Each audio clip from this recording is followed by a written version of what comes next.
Namaskar. I will talk on confidence. There are more than 7 billion human beings on this planet. All of them, to some extent, talented, intellectually developed, having 2 hands, 2 feet, capable of immense achievements. But unfortunately, out of those 7 billions, actually only few people are becoming fulfilled in life. And that fulfillment, that success in life, very much depends on this quality of confidence. So I would like to talk on how to build that personal confidence. There are 3 levels: physical, psychic, and spiritual. On the physical level, the confidence is the hormones. You are either alpha monkey or omega monkey.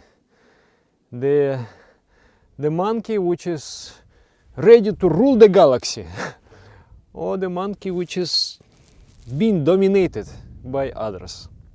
And that entirely depends on the secretion of hormones, especially the male hormones, the testosterone. And the hormones are increasing when we live the proper, balanced lifestyle. First of all, what is very important is to have regular exercise, such as push-ups and lift weighting and running, to give enough exercise to the body. And also yogic asanas, they help very much. So this physical labor, physical work increases the production of the testosterone hormone. And what is very important, I want to emphasize here, is the yogic dances. Especially the dance of Tandava, the male dance. It is a very, very ancient practice.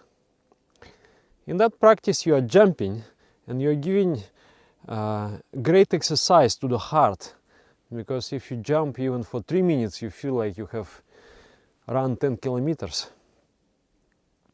So that Tandava dance, if you do the Tandava dance, it has 3 times bigger production of the testosterone hormone than any other physical exercise. So immediately after doing that dance, you are immediately feeling yourself confident. And immediately after doing the Tandava dance, you are feeling like I'm ready to rule the galaxy, to dominate the world. And you know, it's a very interesting thing here. The dances are balanced. There is one called Tandava, and then at the same time, when the Tandava was invented, it was invented by the Sadashiva, the first yogi, and his wife, Parvati. She has invented the dance of Lalita marmika. In this dance, I become very tough monkey, very dominating person. But at the same time, Lalita marmika is based on the mudra, the expression of inner gentleness.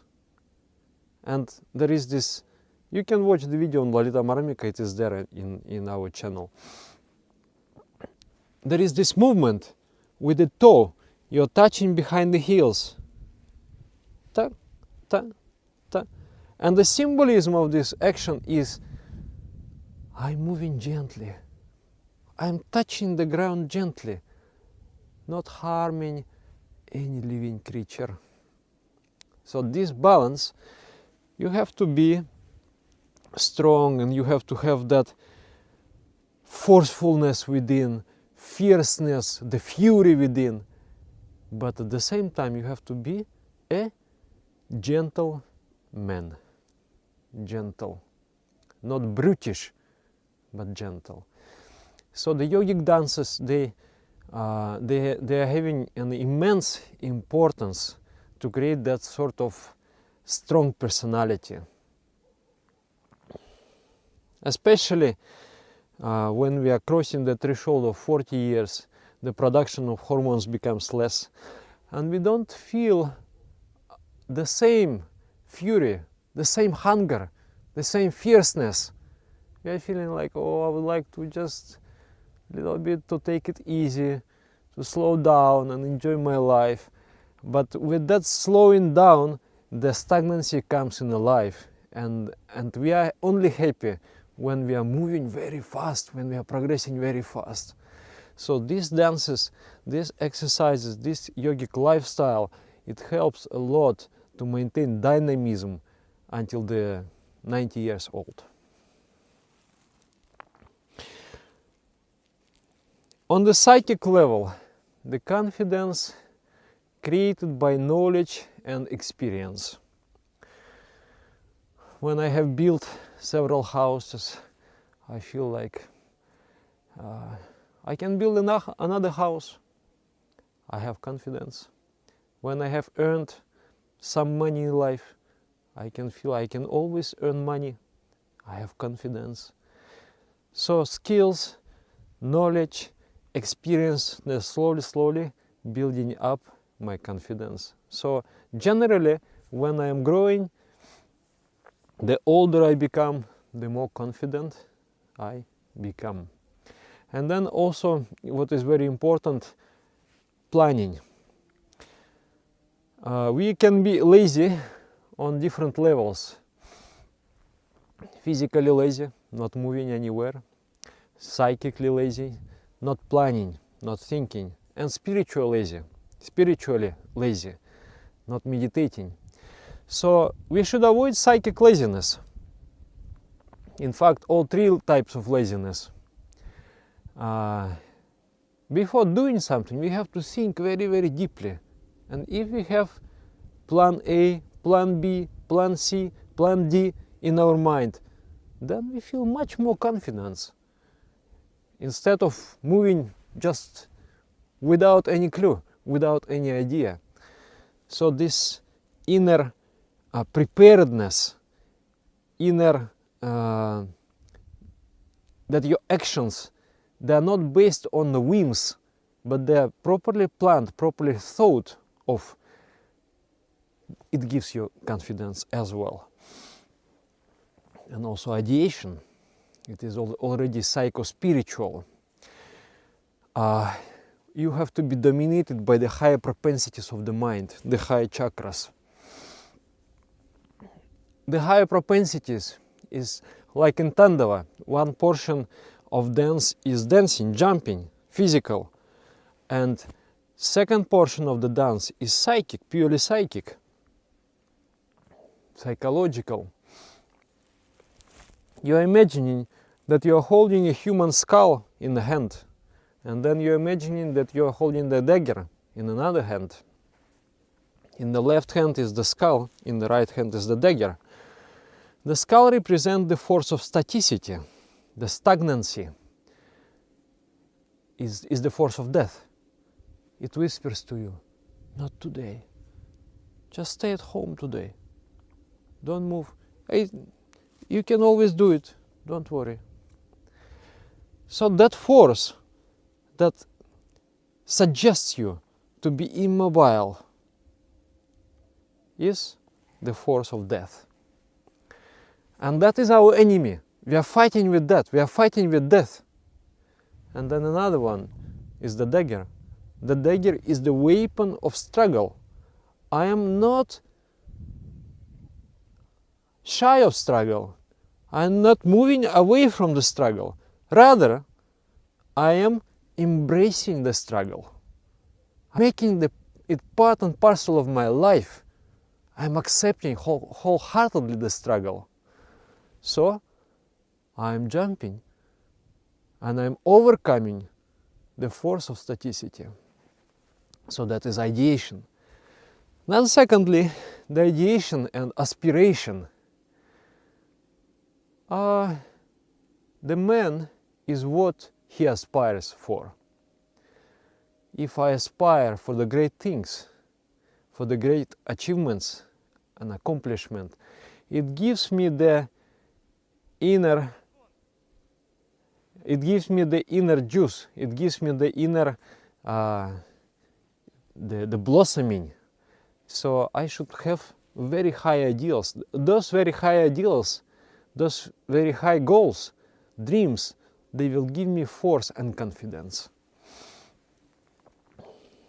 And finally, on the spiritual level, confidence is the trust to God, to establish the connection with God. It will be very necessary in the spiritual experience. When you are at the threshold of the spiritual attainment, and you have to overcome the last attachment, the attachment to your ego, and to jump into the vast ocean of unknown cosmic consciousness and merge with that cosmic consciousness, you should have a great trust and confidence in the Supreme Consciousness. So that confidence is developed through intuition. The longer you meditate and the stronger you have that longing and devotion and aspiration to become one with the Supreme Consciousness, the more intuition opens. Intuition opens, it means you start to know the Supreme Consciousness. You start to feel it and you start to trust it. So the final component of consciousness is to trust, have the faith in the Supreme, in God. To faith not as a naive faith, as we believe in Santa Claus, but the faith which has been granted to you by the intuition. You know in the core of your heart that the Supreme Entity exists. Not only exists, it loves you, it nourishes you. And like the word Purusha, Purusha means consciousness, Supreme Consciousness, Parama Purusha. It means the one who always goes in front. You go and he already been there before you and prepared the ground. So that trust in the grace of the Supreme, that you are achieving success by the grace of the Supreme, and since your action is good and sincere and honest and benevolent, you are bound to receive the cosmic grace. So depending on that cosmic grace, counting on it, is the highest pitch of confidence. Confidente, with faith. So let us be confident people. Let us be successful people. Let us build up our personalities and have that great confidence. Namaskar. Yogic lifestyle is the fastest way to achieve that sort of personality. The yogic lifestyle is represented by the 16 points. Following those 16 points, developing us on all the 3 levels of existence. Namaskar.